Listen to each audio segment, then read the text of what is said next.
ඔව්. හිතවත් සහෝදරවරුනි, මෙවන් ජීවිතයක් මාහට ලබා දුන්නේ කවරෙක්දයි අපේ සිහිබුද්ධිය උපයෝගී කර දැනගැනීම මිනිස්යන් වශයෙන් අපිට ගොඩක් වටිනා කරුණක්. හිතවතුනි, අපිට දන්නා එක් කරුණක් තමයි මෙම ජීවිතයේ කිසිවිටක අපි අපේ උත්සාහයෙන් ලබා නොගත් බව. එසේනම් අපිට මෙම ජීවිතය ලබා දුන්නේ ගසක්ද? එහෙමත් නැත්නම් ගලක් වෙන්න පුළුවන්ද? එහෙමත් නැත්නම් මෙය මිනිස්යන් වශයෙන් මිනිස්යන්ට හැකියාව තියනවද මනුස්ස ආත්මයක් ලබා දෙන්නට? ඒ වගේම අපේ දෙමව්පියන් ඔවුන්ද අපිට මෙම ජීවිතය ලබා දුන්නේ නැහැ. එවන් ජීවිතයක් ලබා දීමට ඔවුන්ට කිසිසේත්ම හැකියාව නැහැ. ඒ වගේම මම මතක් කළ යුතු කරුණකුත් එතන තියෙනවා. ඒ මොකද්ද? දෙමව්පියන්. හිතවතුනි, අපි ජීවිත කාලය පුරාවටම අපේ දෙමව්පියන්ට අප උපස්ථාන කළ යුතුයි. ඔවුන්ට අප සේවය කළ යුතුයි. ඔවුන්ව අප ආදරයෙන් කරුණාවෙන් රැකබලා ගත යුතුයි. මෙහි කිසිම තර්කයක් නැහැ. ඔවුන් අපේ මව ඇයගේ ලේ කිරිකර පොවා අපිට පෝෂණය ලබා දී අපිව ආදරයෙන් කරුණාවෙන් රැකබලා ගත්තා. හිතවතුනි, ප්‍රශ්නය එම දෙමව්පියන්ට හැකියාව තියනවද තමන්ට අවශ්‍ය කියන දරුවව, තමන්ට අවශ්‍ය කියන දරුවගේ පාට, ඒ දරුවගේ දක්ෂතාවයන් එම දරුවට ලබා දී බිහි කරන්න, තමන්ට අවශ්‍ය දරුවා ගැහැණුද පිරිමිද කියා තෝරා බේරාගෙන බිහි කිරීමට හැකියාව එම දෙමව්පියන්ට තියනවද? නැහැ. එම දෙමව්පියන් පවා තමන්ට ලැබුණු දරුවාගෙන සෑහීමට පත්වෙනවා මිසක්. හිතවතුනි, එසේනම් ඊට වඩා ඉහළින් බලයක් සිටගෙන මේ සියලු දේවල් ක්‍රියාත්මක කරවන බව තමයි අපි වටහාගත යුත්තේ. දැන් අපි ස්වභාව ධර්මයට යම් ඉඩක් ලබා දෙමු. එම මැවීම් කරුවා කවරෙක්දයි? එම මැවීම් කරුවා කවරෙක්දයි? ස්වභාව ධර්මයාගෙන් අපි ඉගෙන ගමු. මහිතවත් සහෝදර සහෝදරියනි, ඔබට මතක තියෙනවද ඔබට යම් ලොකු අනතුරක් සිද්ධ වෙන්නට පෙර ඒ බව ඉවක් දැනුණු විට ඔබ කියපු ඒ වචනය සමහර විට දැන් ඔබට අමතක වුණාට එවන් ඛේදවාචකයන් වලදී ඔබට එය නොහිතාම පිටත් වෙන වචනය. අපි සිංහලෙන් කියනවා නම් මගේ දෙයියනේ කියන මේ වචනය අපි සිංහලෙන් පාවිච්චි කරන්නේ ලොකු අපරාධයක් දුටු තැන තමන්ට කෙනෙක් අපරාධ කරනකොට අපි කියන වචනේ කුමක්ද? උඩ ඉන්න දෙයියා බලාගනී කියලා. ඔව්, කිසිම සැකයක් නැහැ. එම දෙයියා නැත්නම් එම දෙවියා ඔහු තමයි අපේ මැවීම් කරුවා. ඒ අපේ සිංහලෙන් අපේ මැවීම් කරුවාට අපි ලබා දෙන නම දෙයියා.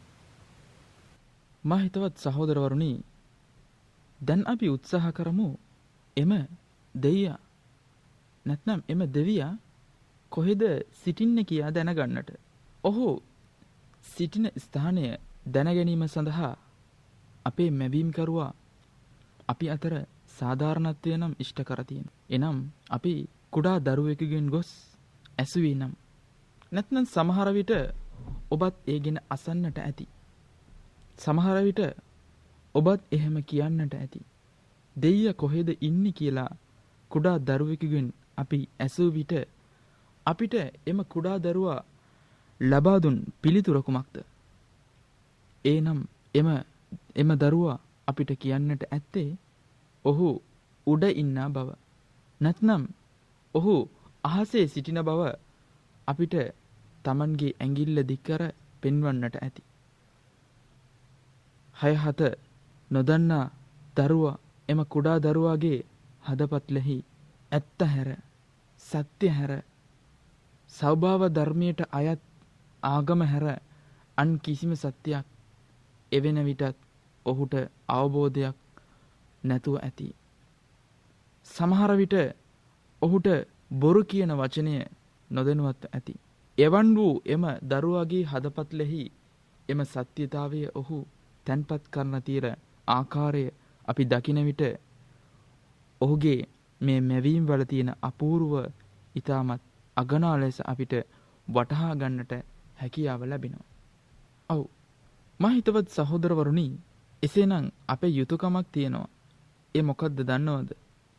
අපිව කිසිම අඩුවක් නොතබා අපිට ආහාර පාන ලබා දී අපිව පෝෂණය කරමින් සිටින දවසකට අපිට මරණය ළඟා කරන්නට සිටින එම උඩ සිටින දෙයියා නැත්නම් දෙවියට ස්තුතිවන්ත ලෙස ජීවත් වීමට. ඒ වගේම මගේ යුතුයකමක් තිබෙනවා මේ ලෝකයේ පුරාවටම එම දෙයියාගෙන නැත්නම් තම මැවීම් කරුවාගෙන අදහස් සමාජගත වී තිබෙන ආකාරය ගැන යම් පැහැදිල්ලක් ඔබට ලබා දීමට. අපිට දන්නවා සිංහලෙන් අපේ මැවීම් කරුවාට කියන නම දෙයියා.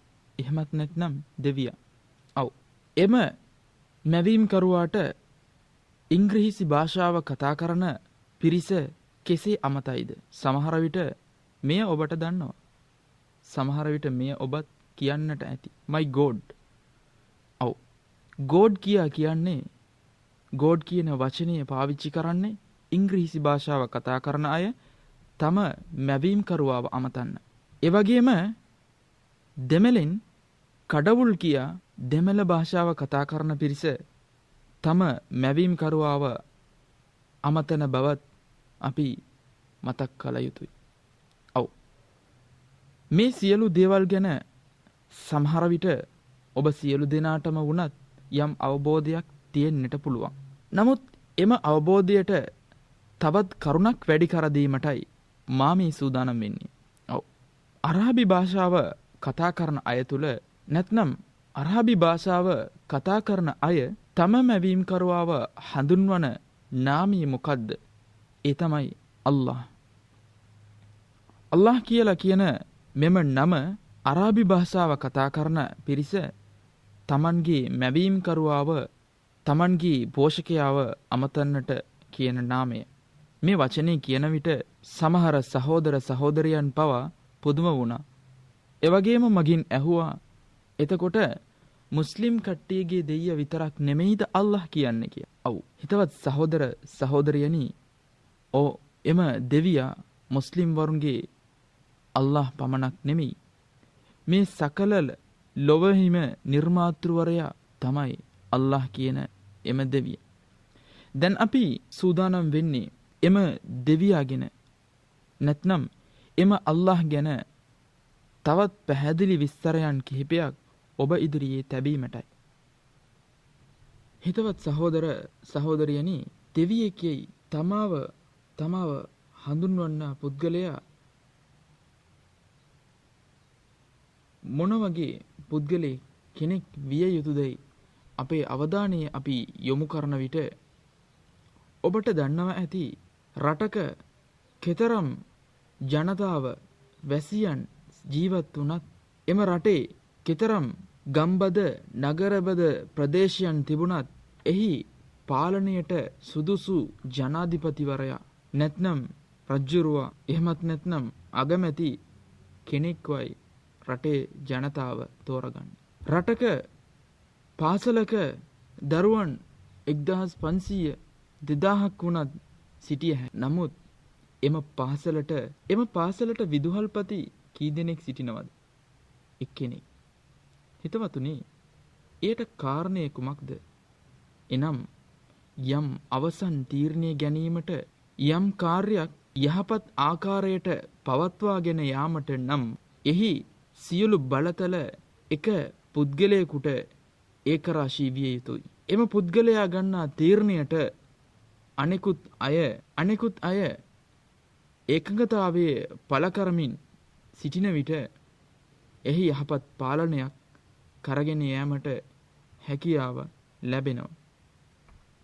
එසේනම් හිතවත් සහෝදරවරුනි, මේ ලෝකයේ යනු කුඩා ප්‍රදේශයක් නෙමෙයි. එහි තුල ජීවත් වෙන ජීවීන් යනු සාමාන්‍ය ගණන් කළ හැකි ප්‍රමාණයේ ජීවීන් නම් නෙමෙයි.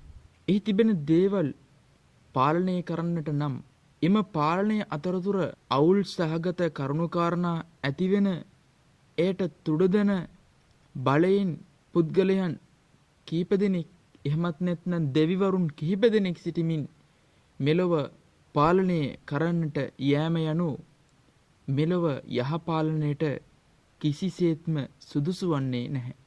ඔබට සාමාන්‍යයෙන් ඔබේ අවධානය යොමු කර වටහා ගන්න පුළුවන් කරුණක්. අපේ මුතුන් මිත්තන්ට පවා ඇස් දෙකක්, නාසයක්, කටක්, කන් දෙකක් තිබුණා.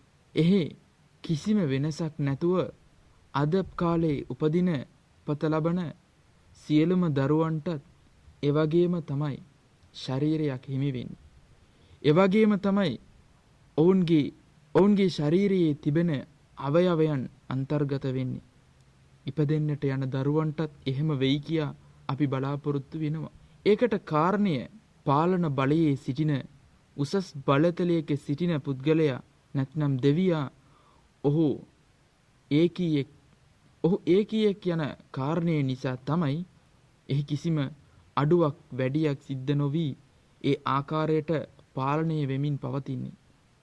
හිතවතුනි, රටක ජනාධිපති කෙනෙක් සිට එම පාලනය ඔහුගේ බලය පහකර එම ස්ථානයට තවත් ජනාධිපතිවරයෙක් පත් වුණේ නම් ලෝකයේ මිනිස්සුන් පවා විශ්වාස කරනවා යම් වෙනසක් මේ ජනාධිපතිතුමා සිද්ධ කරයි යනුවෙන්.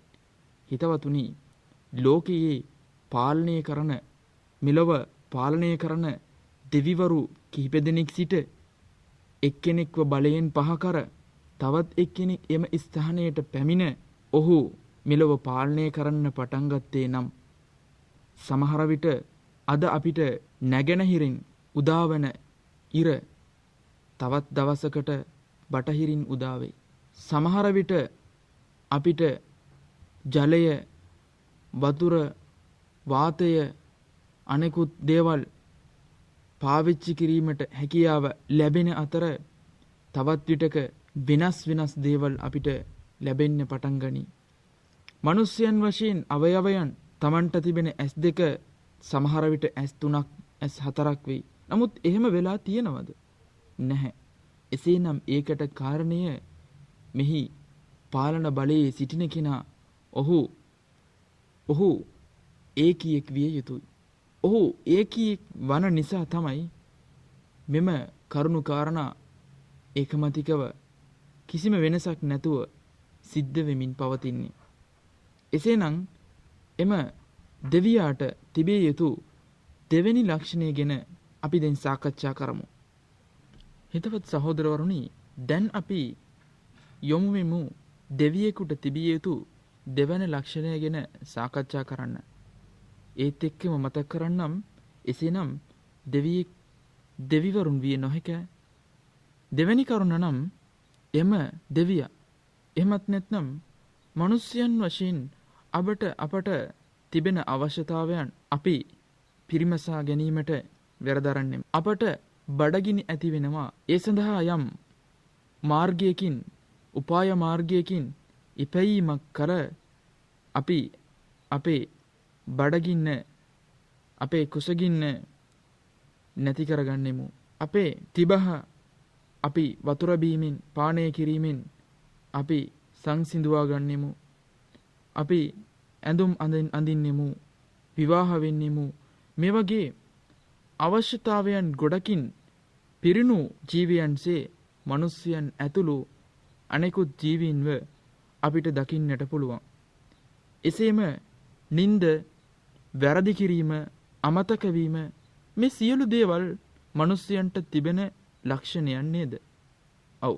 මේවා තමාව දෙවියෙකි කියා ගන්නා පුද්ගලයාට නැත්නම් තැනැත්තාට තිබිය හැකිද? නැහැ. එසේනම් ඔහු අල්ප අවශ්‍යතාවයන්ගෙන් තොර වූ කෙනෙක් විය යුතුයි. දෙවියෙකුට නින්දක් තිබෙන්නට පුළුවන්ද?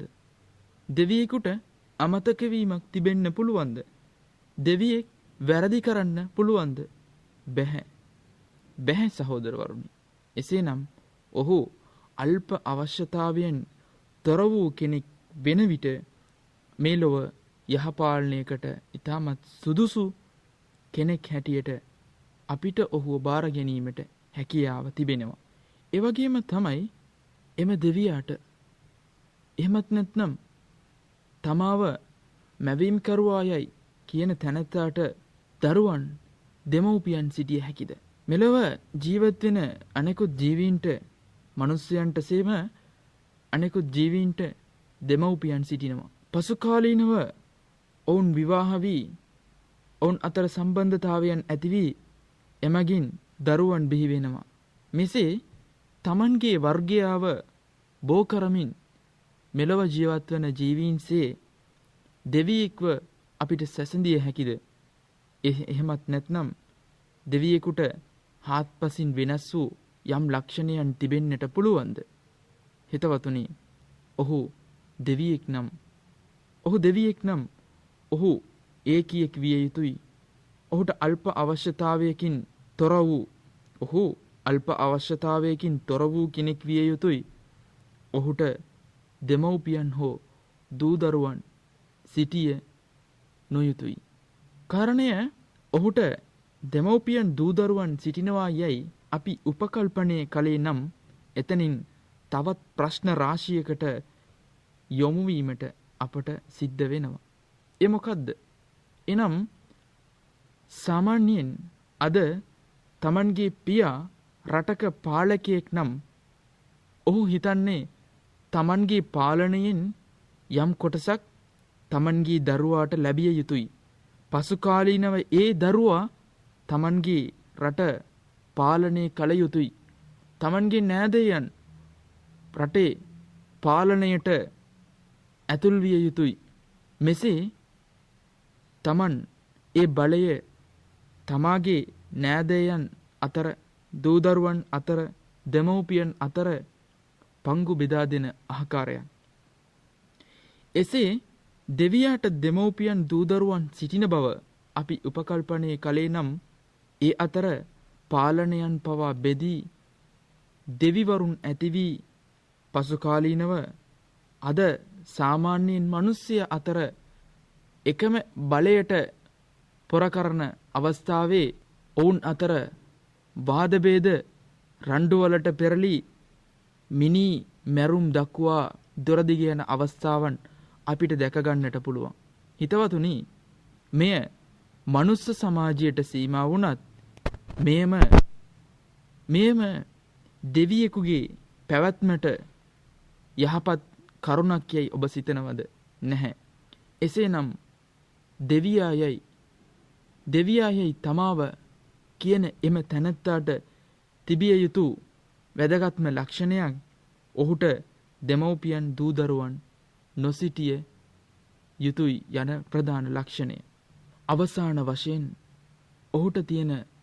ඔහුට තිබිය යුතු ලක්ෂණයක් ලෙස ඔහුට සමාන බලයේ කිසිම කෙනෙක් නොසිටිය යුතුයි යන ලක්ෂණය අපිට කිව හැක.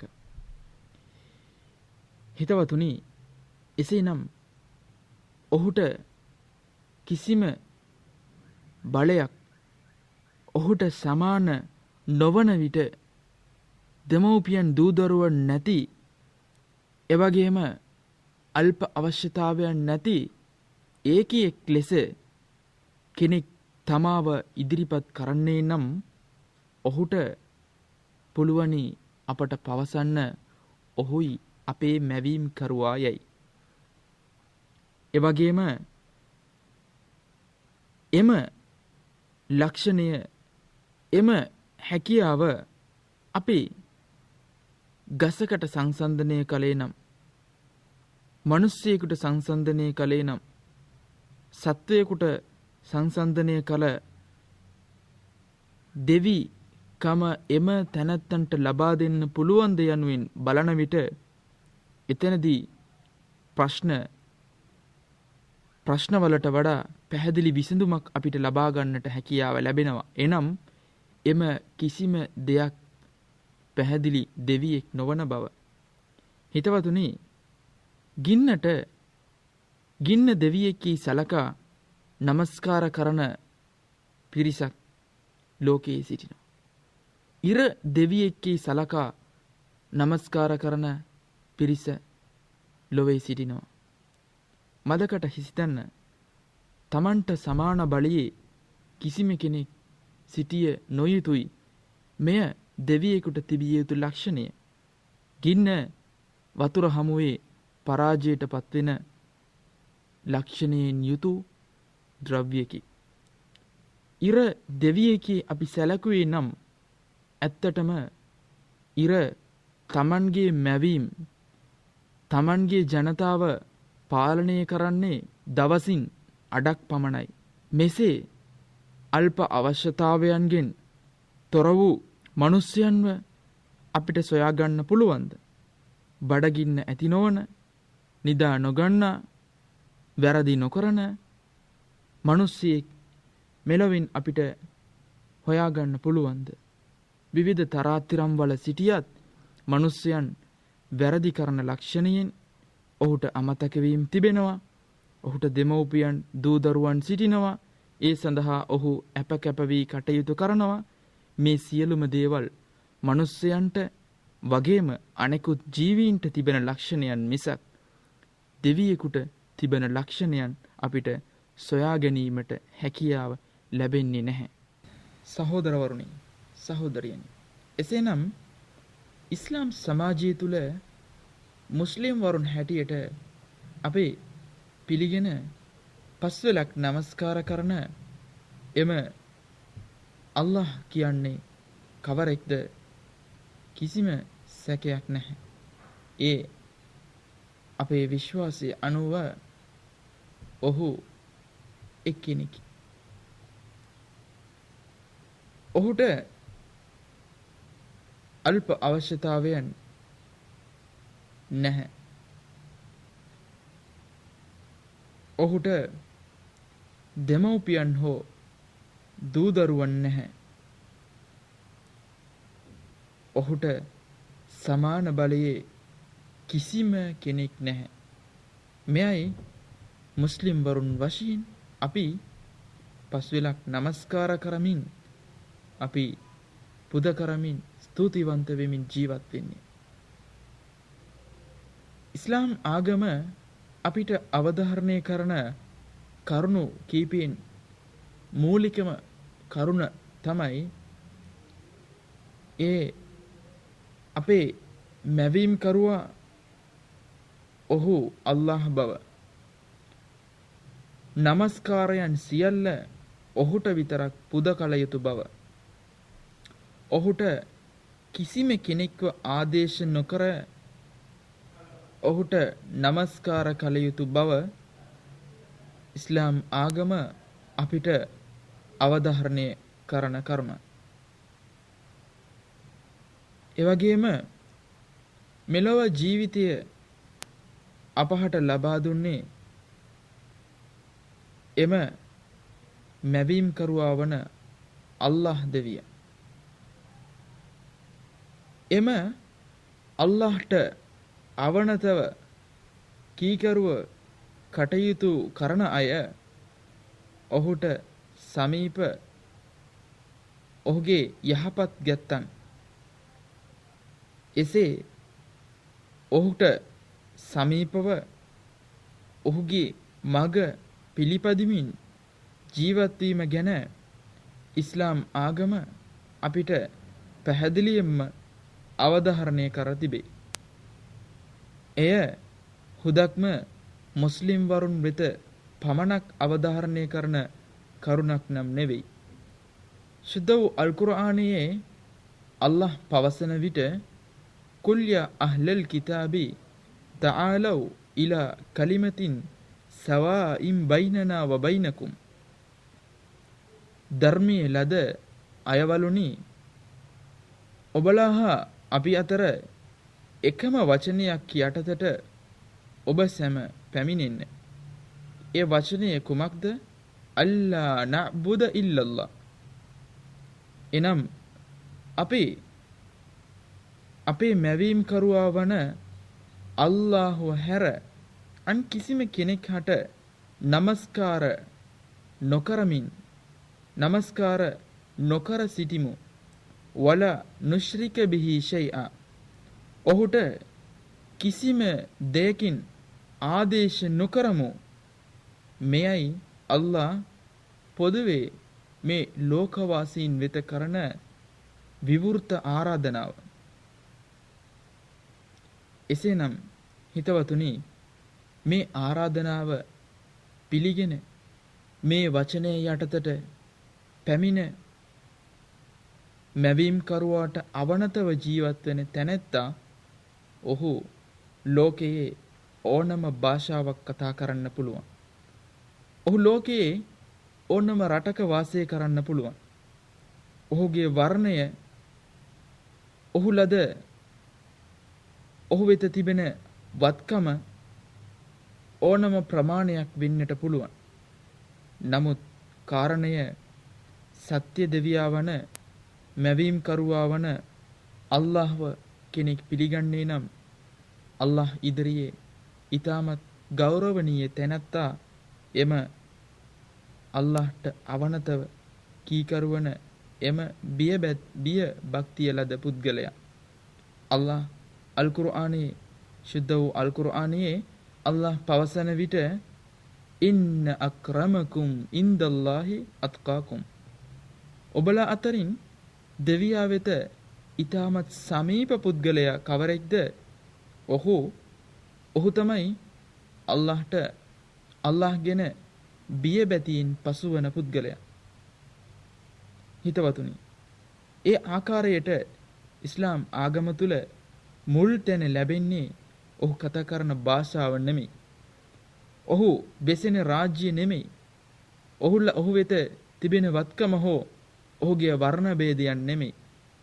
එනම් ඔහු වෙත තම මැවීම් කරුවා ගැන, තම දෙවියා ගැන, තම අල්ලාහ් ගැන ඔහුගේ හදපත්ලෙහි තන්පත් වී ඇති බිය භක්තිය. එම දෙවියාගේ මාර්ගයේ අනුගමනය කරමින් ජීවත් වෙන එම ජීවන මාර්ගය, එය තමයි අල්ලාහ් ඉදිරියේ ඉමහත් ප්‍රසාදයට පාත්‍රවන ඉමහත් සමීපතාවයට ලක් කරන ප්‍රධානම කරුණ.